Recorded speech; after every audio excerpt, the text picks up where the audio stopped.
Hello students, ये आपके सामने जेईई मेंस 2025 का एक क्वेश्चन है जो कि फेज 2 में पूछा गया था। इस क्वेश्चन में हम लोगों को केपी की वैल्यू निकालनी है।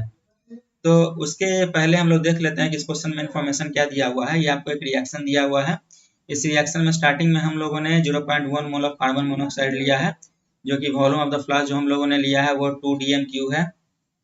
और इसके बाद हम लोग हाइड्रोजन को इसमें इंट्रोड्यूस करते हैं जब तक कि ये प्रेशर, इंटरनल प्रेशर 5 बार ना हो जाता हो। और उसके बाद जो CH3OH का जो फॉर्मेशन है वो है 0.04 मोल। तो इसके बेसिस पर हम लोग को ये केपी की वैल्यू निकालनी है। अब इसको हम लोग अप्रोच कैसे करेंगे, तो केपी की वैल्यू निकालने के लिए हम लोग को पार्शियल प्रेशर की जरूरत पड़ेगी, जो कि पार्शियल प्रेशर यहाँ पर मेंशन नहीं है। तो उस केस में हम लोग क्या करेंगे, जो अप्रोच रहेगा पहले हम लोग केसी की वैल्यू निकालेंगे और उस केसी के वैल्यू पर हम लोग जो आप जनरल फार्मूला जो जानते हैं, KP is equal to KC और RT to the power N. तो इस फॉर्मूले को यूज करके हम लोग केपी की वैल्यू निकालेंगे। तो पहले अप्रोच क्या होगा कि हम लोग पहले केसी निकालेंगे। केसी की वैल्यू आपको निकालने आती है। केसी के लिए क्या होगा, जो concentration of product by concentration of reactant होता है। तो पहले हम लोग केसी का एक जनरल टर्म्स हम लोग लिख लेते हैं। तो KC is equal to concentration of CH3OH divided by concentration of CO into concentration of hydrogen to the power 2। ठीक है। अगर पार्शियल प्रेशर रहता है तो हम लोग इसे पार्शियल प्रेशर के फॉर्म में रखते हैं, लेकिन यहाँ पर 0.1 मोल है या सारे मोल्स के टर्म्स में दिए गए हैं, तो हम लोग मोल्स पर ही बात करेंगे। और कंसंट्रेशन चाहिए तो यहाँ पर वॉल्यूम दिया हुआ है 2 dm³, तो हम लोग वॉल्यूम से हम लोग को डिवाइड करना पड़ेगा। तो ये एक बेसिक अप्रोच रहेगा। तो पहले देखते हैं कि केसी हम लोग कैसे कैलकुलेट करेंगे, तो इसको हम लोग आगे अप्रोच करते हैं। ठीक है, ये तो बेसिक अप्रोच हुआ है कि कैसे हम लोग प्रोसीड करेंगे। अब जो जो इन्फॉर्मेशन है उसके बेसिस पर हम लोग कैलकुलेट करने चलते हैं। तो अगर हम लोगों ने स्टार्टिंग का अगर लिया t इक्वल टू 0, तो यहाँ पर जो इन्फॉर्मेशन अवेलेबल है, स्टार्टिंग में हम लोगों ने 0.1 मोल ऑफ कार्बन मोनोऑक्साइड लिया। इसके बाद आगे क्या है कि हाइड्रोजन कितना लिया ये नहीं दिया हुआ है, तो चलिए ठीक है, तो इसको हम लोग a मान लेते हैं। इसके बाद यहाँ पर तो स्टार्टिंग में तो ये बनेगा नहीं, तो ये 0 हो जाएगा। ठीक है, t is equal to equilibrium में चेक करते हैं। इक्विलिब्रियम पर आने के बाद इसका जो फॉर्मेशन हो रहा है CH3OH का, वो हो रहा है 0.04 मोल। ठीक है, तो इसके बेसिस पर यहाँ पर क्या हाइड्रोजन का कितना फॉर्मेशन हो जाएगा, तो यहाँ पर A माइनस, अगर ये वैल्यू हम लोग बाद में ले लेते हैं, पहले हम लोग एक जनरल टर्म्स के फॉर्म में लिख लेते हैं। तो सपोज करिए कि इसके बाद हम लोग का जो फॉर्मेशन हुआ वो हुआ x हुआ, तो ये हाइड्रोजन का कितना हो जाएगा, A माइनस 2x हो जाएगा, और कार्बन मोनोऑक्साइड का हो जाएगा 0.1 माइनस x, जिसमें कि x की वैल्यू हम लोग को दिया जा चुका है, x इज इक्वल टू 0.04 मोल है। तो इसके बेसिस पर हम लोग आगे कैलकुलेट कर सकते हैं। तो इसको आगे कैलकुलेट करना शुरू करिए। तो यहाँ पर जो कार्बन मोनोऑक्साइड की वैल्यू हो जाएगी 0.1 माइनस 0.04, इसके बाद a माइनस 2x, x की वैल्यू 0.04 है, तो इसलिए a माइनस 0.08 हो जाएगा, और ये तो 0.04 है ही।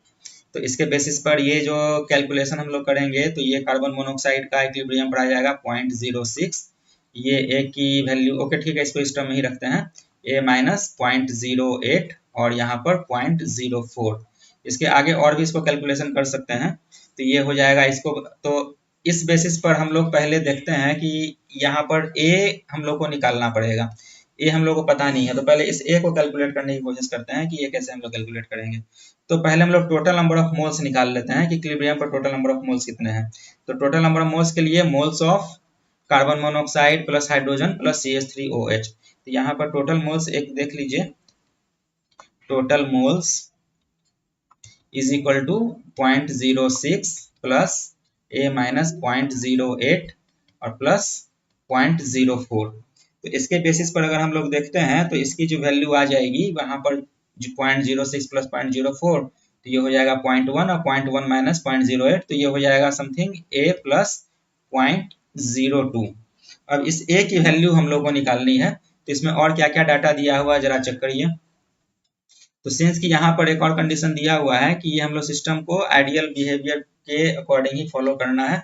वॉल्यूम भी यहाँ पर दे ही रखा है, और टेम्परेचर भी दे रखा है, और प्रेशर भी दे रखा है। ठीक है, तो हम लोग आइडियल गैस इक्वेशन लगाकर हम लोग नंबर ऑफ मोल्स निकाल सकते हैं, और उस नंबर ऑफ मोल्स को इसके साथ इक्वेट अगर कर देंगे तो यहाँ पर नंबर ऑफ मोल्स निकल जाएगा। तो चलिए हम लोग आइडियल गैस इक्वेशन लगाते हैं, जो कि है PV इक्वल टू nRT। इसके बेसिस पर नंबर ऑफ मोल्स हम लोग निकालते हैं, तो number of moles is equal to P into V divided by R into T हो जाएगा। तो ये प्रेशर दिया हुआ है, चेक करिए कितना है। ये प्रेशर है 5, वॉल्यूम है 2 dmq, तो ये इक्विवेलेंट लीटर ही हो जाएगा। और R भी दे रखा है, तो यहाँ पर इस बेसिस पर 5 इंटू 2 डिवाइडेड बाई, यहाँ पर R की वैल्यू चेक करिए कितनी है, यहाँ पर इसी के टर्म्स में दिया रहेगा।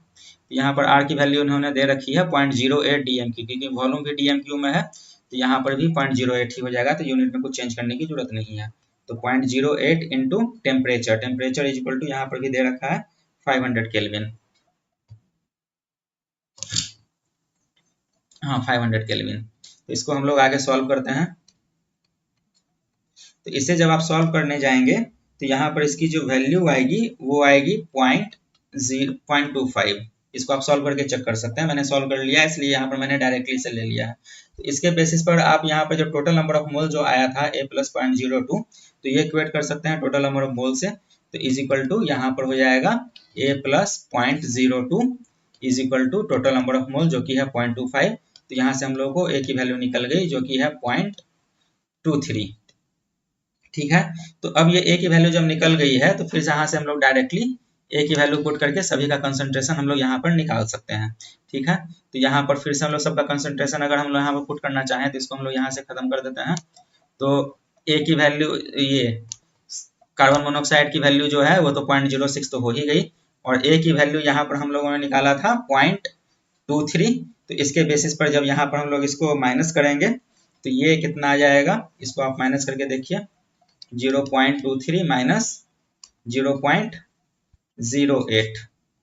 ठीक है, तो यहाँ पर ये वैल्यू आ जाएगी 0.15 आ जाएगा। ठीक है, तो यहाँ पर डायरेक्टली मैं कार्बन, ये हाइड्रोजन का कंसंट्रेशन 0.15 में लिख देता हूँ।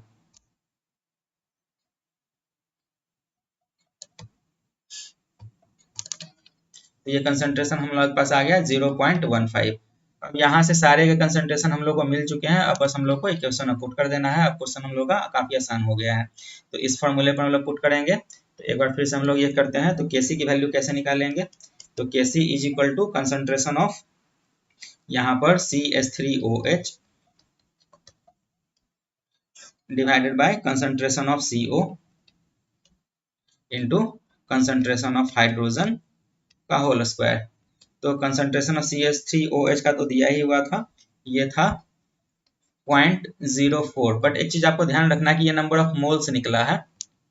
यहाँ पर जो हम लोगों ने निकाला है ये number of moles at equilibrium निकाला। कंसंट्रेशन के लिए आपको वॉल्यूम से डिवाइड करना पड़ेगा। कंसंट्रेशन क्या होता है, number of moles by volume. Concentration basically हम लोग मोलारिटी टर्म्स यूज करते हैं, मोलारिटी को ही कंसंट्रेशन बोलते हैं। तो कंसंट्रेशन को मोलारिटी के टर्म्स में अगर हम लोग लेते हैं तो ये क्या होता है, number of moles divided by volume in litre. ठीक है, तो नंबर ऑफ मोल्स तो निकल चुका है, अब वॉल्यूम हम लोग को डिवाइड कर देना है, तो ये कंसंट्रेशन निकल जाएगा।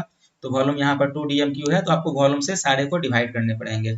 तो डिवाइडेड बाय 2 यहाँ पर कर देता हूँ। इसके बाद कंसंट्रेशन ऑफ CO हम लोग कैसे निकालेंगे, तो जो मोल्स ऑफ CO था वो था 0.06। कंसंट्रेशन निकालने के लिए फिर से इसको वॉल्यूम से डिवाइड करेंगे 2।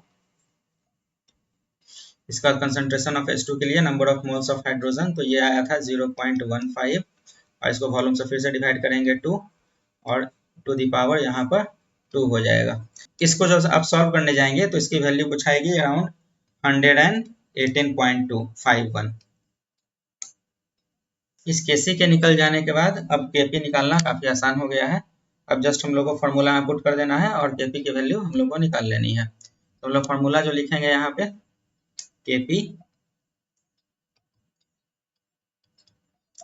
Is equal to Kc RT to the power delta n। ये डेल्टा n क्या है, तो delta n number of moles of product minus number of moles of reactant. तो प्रोडक्ट में ये 1 है नंबर ऑफ मोल्स, और रिएक्टेंट में 1 + 2 टोटल 3 है, तो 1 - 3 तो इक्वल टू आ जाएगा -2। यहाँ पर जो डेल्टा n की वैल्यू हो जाएगी वो हो जाएगी -2। तो वैल्यू में पुट करना है, तो Kp is equal to Kc 118.51 into R की वैल्यू है 0.08 इंटू टेम्परेचर है 500 kelvin to the power delta n, ये हो जाएगा -2। तो इसको जब आप सॉल्व करने जाएंगे तो ये कुछ वैल्यू आएगी, ये अराउंड आएगा 0.074। ठीक है, केपी की वैल्यू।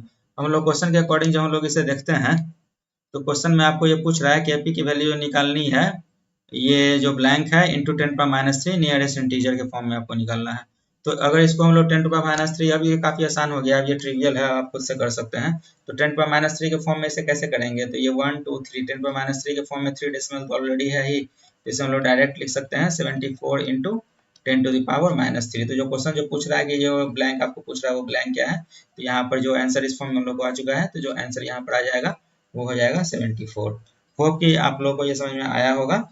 कुछ डाउट अगर होगा इसमें तो आप नीचे कमेंट सेक्शन में आप अपना डाउट पूछ सकते हैं। कोई फर्दर क्वेश्चन आपको अगर इसमें चाहिए तो आप उसमें भी मेंशन कर सकते हैं, तो उसका सॉल्यूशन यहाँ पर वीडियो लेक्चर में दिया जाएगा।